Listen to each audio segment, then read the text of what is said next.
You think WAN 2.2 is just a video generation model? No, you can actually use it to create stunning, high-quality images, so good they'll take you by surprise, just like these ones here.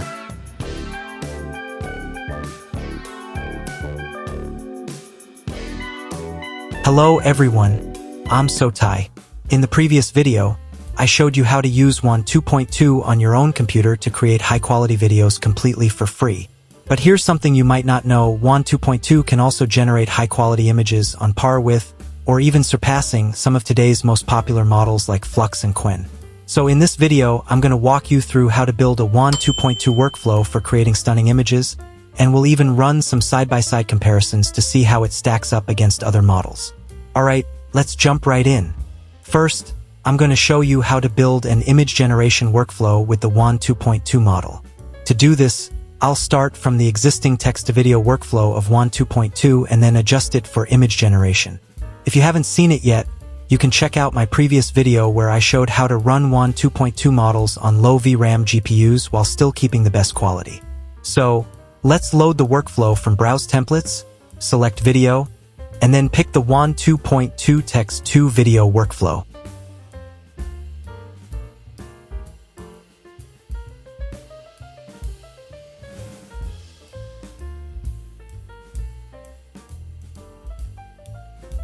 Alright, now let me show you how to adjust this workflow so it's fully compatible with image generation. As I mentioned in the previous video, the WAN 2.2 architecture is built on two models: the High Noise Expert and the Low Noise Expert. The High Noise Expert is responsible for shaping the overall structure and the sequence of objects across video frames based on the prompt. The Low Noise Expert focuses on refining those objects with the highest possible quality. So it's clear that for image generation, we'll need to remove the High Noise Expert model, since it's trained specifically for video and would actually hurt the image quality. Instead, we'll only keep the Low Noise Expert, because it perfectly fits our goal of producing the best quality images. I'll also remove all nodes that are connected to the High Noise model. And of course, since our output will be a single image, I'll delete the video saving nodes and replace them with a preview image node, so we can immediately view the result right inside the workflow. However, that's still not enough. I need to tweak a few more parameters in the remaining nodes so they better fit the image generation task. First, we need to adjust the video shape. In this case, it's simple: just set the video length to 1. I'll also resize the image to 1024 by 1024, which works well for a default test. Next, you'll want to set the sampling steps to 1. A value like 8 is way too high here and is only really suitable when generating a full sequence of frames, as in the default workflow. Now comes the most important part: the sampler, the central node of the whole image generation process. Change Add Noise to Enable, so the generated images come out more diverse. Set Control after Generate to Enable, so each image refreshes differently on every run. I'll also set the CFG value to 2 to keep a good balance between quality and prompt adherence. And for Start at Step, we'll leave it at 0, since we've removed the High Noise model and will now be sampling through the full step range. Alright, that's it. The WAN 2.2 workflow for image generation is now ready. Just hit run and enjoy the results.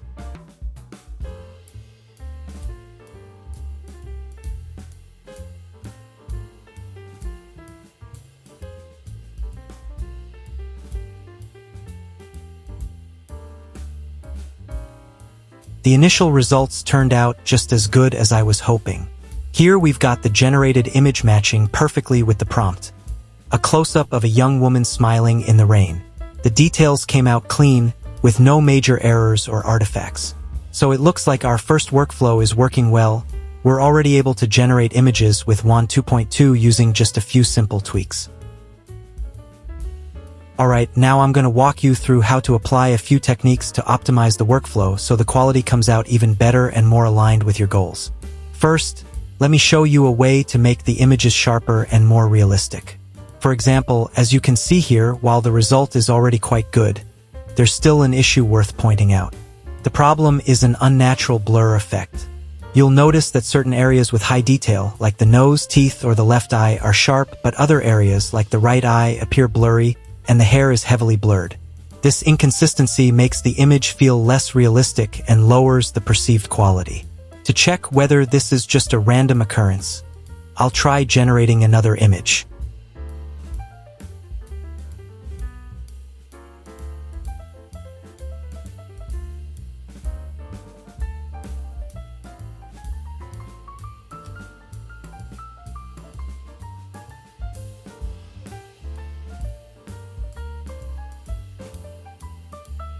As you can see, the issue is still there, just like in the previous result.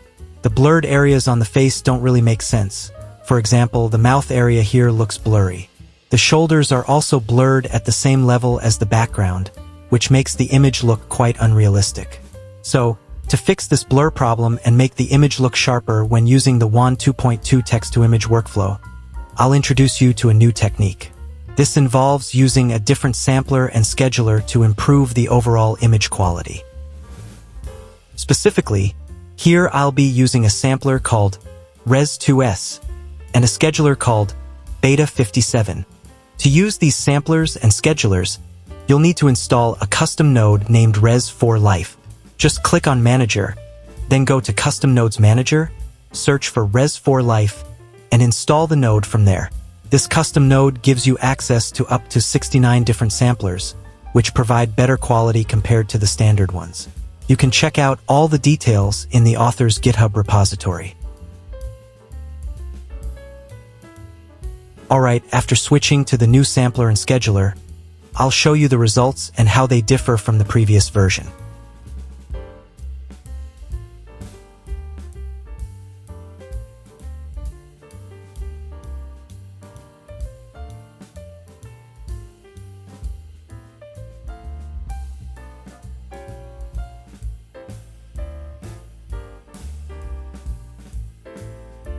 As you can see, the image quality is now much sharper with no more unnatural blur on areas of the face.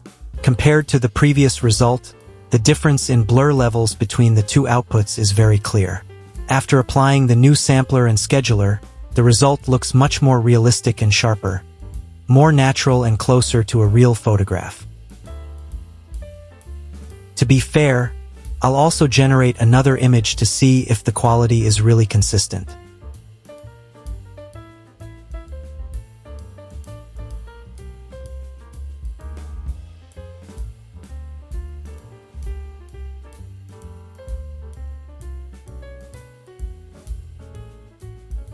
Awesome!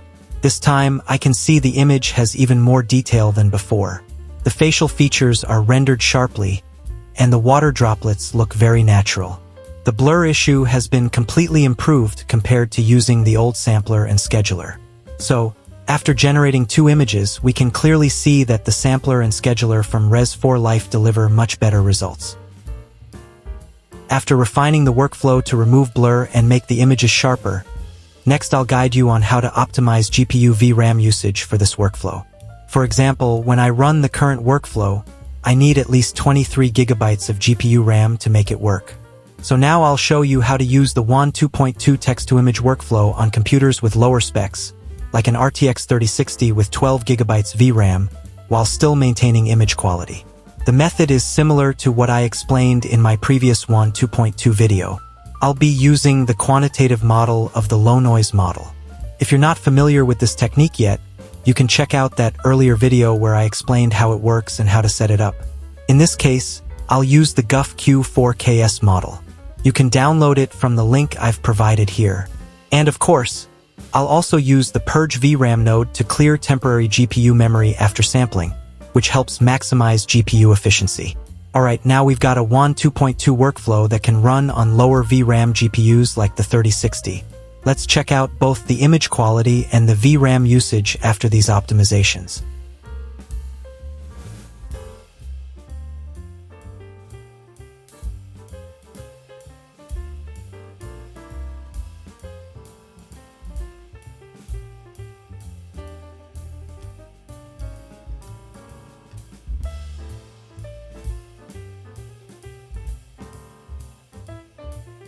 See that? Our output quality is still fully preserved. The sharpness and natural look remain just as good as with the WAN 2.2 low noise float 8 model. And here's the maximum VRAM I used for this workflow. Yes, that means with this workflow, you only need a machine with just over 11 gigabytes of VRAM to run it. So you can easily use this on an RTX 3060. For computers with even less VRAM, you can try experimenting with lower quantized models until you find the one that works best for your setup. Alright, so I've just walked you through how to build a WAN 2.2 text-to-image workflow that's optimized both for quality and for resource usage. Now, let's take a quick look at the results I got when running this workflow and evaluate the performance of WAN 2.2 in image generation. First up, portrait, half-body, and full-body images of people. As you can see from the results here, even while using less than 12 gigabytes of VRAM, the outputs are truly impressive. The model is able to recreate realistic skin details, such as wrinkles and subtle textures that match each scenario. The lighting also feels very natural, blending the subject seamlessly with the surrounding environment. And anatomically, the accuracy is excellent. Fingers and limbs are generated with great precision. Overall, the results show that this workflow is capable of producing highly accurate and realistic human images. Next, let's take a look at some results I got when testing this workflow for generating random objects. As you can see, the outputs are really impressive. WAN 2.2 handles this scenario extremely well. Across all three of my sample images, the model reproduces fine details beautifully, from the complex structure of metal and the intricate patterns on the crown to the soft, smooth texture of the food. The lighting is also well balanced, highlighting the materials of each object. On top of that, the high level of sharpness makes the images look vivid and truly lifelike. And finally, let's take a look at the results I got when testing this workflow on a fantasy image generation scenario. As you can see, the images are truly impressive. With this workflow, you can create scenes and objects that have never existed before. What's remarkable is that even though they're fictional, the images generated by WAN 2.2 still carry a sense of realism, from the lighting and textures to the overall structure. WAN 2.2 lets you turn imaginative ideas into vivid creations that feel like they've come straight out of a movie. So that wraps up my full guide on how to build a WAN 2.2 text-to-image workflow, how to optimize the quality, and how to run it on your low VRAM PC. I hope you watched the whole video to catch all the tips and tricks I've shared. If you found this video helpful, don't forget to hit like and share it so more people can discover my work. Thanks a lot. For now, goodbye and see you next time.